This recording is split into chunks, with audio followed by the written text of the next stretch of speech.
বেশ কিছুদিন ধরেই দেখছি নিরামিষের দিনে এই ডালিয়ার খিচুড়িটি রান্না করে দিলে বরমশাই ভীষণ পছন্দ করছে। আর এই রান্নাটি এতটাই সহজে তৈরি হয়ে যায় আর কম সময় সাপেক্ষ যে আমারও রান্না করতে বেশ ভালো লাগে আর কষ্টও কম হয়। কিভাবে আমি এই নিরামিষ ডালিয়ার খিচুড়িটি তৈরি করি সেটাই আজ আপনাদের সাথে শেয়ার করছি। এখানে চাল মাপার একটা কৌটো নিয়েছি, যেটাতে 250 গ্রাম চাল ধরে।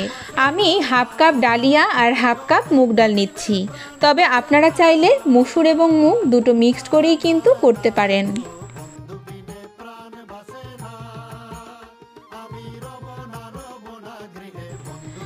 এবারে জল পাল্টে পাল্টে বেশ কয়েকবার ধুয়ে নেব। আমি কাঁচা মুগ দিয়েই রান্নাটি করব বলে ডালগুলোকে কিন্তু আর আলাদা করে ভাজিনি।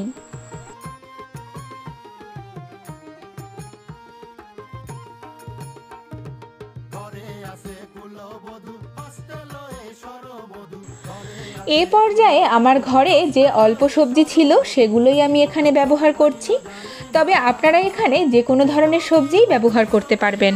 এই যেমন ধরুন মিষ্টি কুমড়ো, রাঙা আলু, পেঁপে, ফুলকপি, ঝিঙে কিংবা পটল, অর্থাৎ যে কোনো ধরনের সবজি যা আপনার ঘরে রয়েছে সবই কিন্তু এখানে ব্যবহার করা যাবে।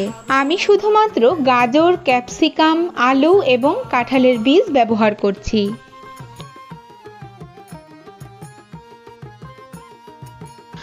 যারা সুস্বাদু এবং স্বাস্থ্যকর খাবার খুঁজছেন তাদের জন্য কিন্তু এই ডালিয়ার খিচুড়িটি একদম পারফেক্ট।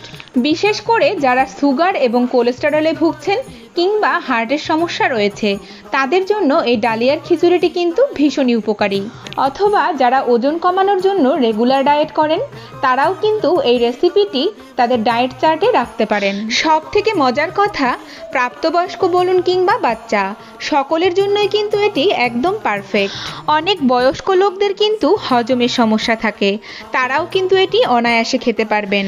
মনে করুন কেউ একজন ভীষণ অসুস্থতা থেকে সদ্য সুস্থ হয়েছেন, তার মুখে কোনো কিছুই খেতে ভালো লাগছে না, অথচ তার শরীরে পুষ্টিকর খাবার ভীষণ প্রয়োজন।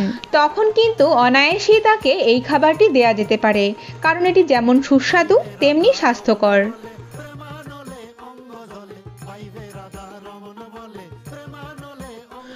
দেখুন কথা বলতে বলতে সব সবজিগুলোই কাটা হয়ে গেছে। এবারে সবগুলো ভালো করে ধুয়ে নেব আর রান্নায় চলে যাব। গ্যাস ওভেনে একটা প্রেসার কুকার বসিয়ে দিলাম আর তাতে 2 টেবিল চামচ সর্ষের তেল দিলাম। তেলের পরিমাণটা অবশ্যই আপনারা কমিয়ে বাড়িয়ে নিতে পারবেন। দিয়ে দিলাম 2টো শুকনো লঙ্কা আর হাফ চামচ পাঁচফোড়ন। পাঁচফোড়নের সুন্দর ফ্লেভার ছড়ালেই দিয়ে দেব হাফ চামচ গ্রেট করে রাখা আদা।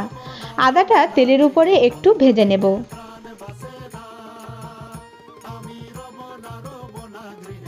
যেহেতু নিরামিষ রান্না করছি তাই এখানে দিয়ে দিচ্ছি একটা কারি পাতা।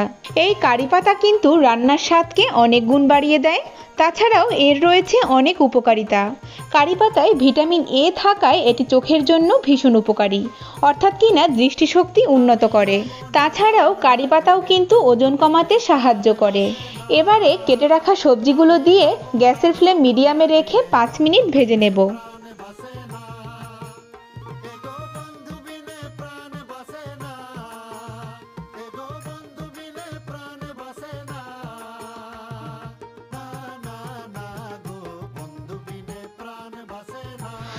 গুঁড়ো মশলার মধ্যে হাফ চামচ করে হলুদ ও জিরে গুঁড়ো দিচ্ছি, তাছাড়া কিন্তু আর কোনো রকম মশলাই লাগছে না। ধুয়ে রাখা ডালিয়া আর মুগ ডালটা দিয়ে আরও 5 মিনিট ভেজে নিতে হবে। এভাবে মশলার সঙ্গে একটু ভেজে নিলে দেখবেন স্বাদটা কিন্তু খুব ভালো হয়।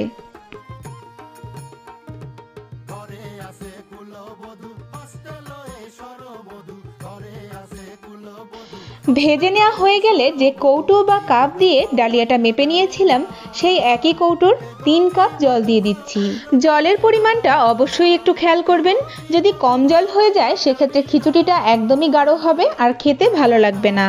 আর যদি বেশি জল ব্যবহার করা হয় সেক্ষেত্রে প্রেসার কুকারের ঢাকনা দিয়ে দেখবেন অতিরিক্ত জলটা বেরিয়ে যাচ্ছে। 3টা কাঁচা লঙ্কা আর স্বাদমতো নুন দিয়ে একবার মিশিয়ে নিলাম। এবারে ঢাকনা বন্ধ করে দিয়ে 4টা হুইসেল দিয়ে নেব।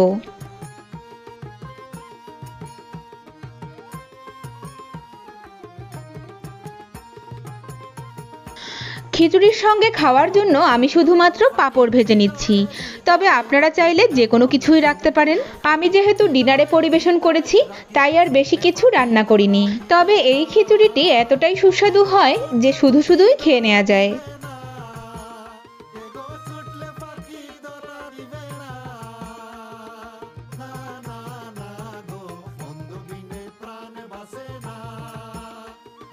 সব পাঁপড়গুলোও ভেজে নিয়েছি আর প্রেসার কুকারের গ্যাসও কিন্তু পুরোপুরি বেরিয়ে গেছে। এবারে ঢাকনা খুলে গরম গরম পরিবেশন করে নেওয়ার পালা। কালারটা দেখুন কতটা সুন্দর এসেছে। এবারে আপনারা চাইলে এখানে ধনেপাতা কিংবা গরম মশলার গুঁড়ো এ পর্যায়ে দিয়ে দিতে পারেন, কিন্তু আমি কোনোটাই দিচ্ছি না। এই খিচুড়িতে গরম মশলার গুঁড়ো আমার কাছে ভালো লাগে না, তাই আমি দেইনি, তবে আপনাদের কাছে ভালো লাগলে অবশ্যই কিন্তু দিতে পারেন। আমি শুধুমাত্র উপর থেকে একটু ঘি ছড়িয়ে দিয়েছি, যেটা ডালিয়ার সঙ্গে আমার ভীষণ ভালো লাগে। তবে যাদের ঘি খেলে পেটের প্রবলেম হয় তারা অবশ্যই এটি বাদ দিয়ে দেবেন। একদম সহজ উপায়ে আজকের এই খিচুড়িটি আপনাদের রান্না করে দেখালাম। কেমন লাগলো সেটা কমেন্ট করে জানাতে ভুলবেন না।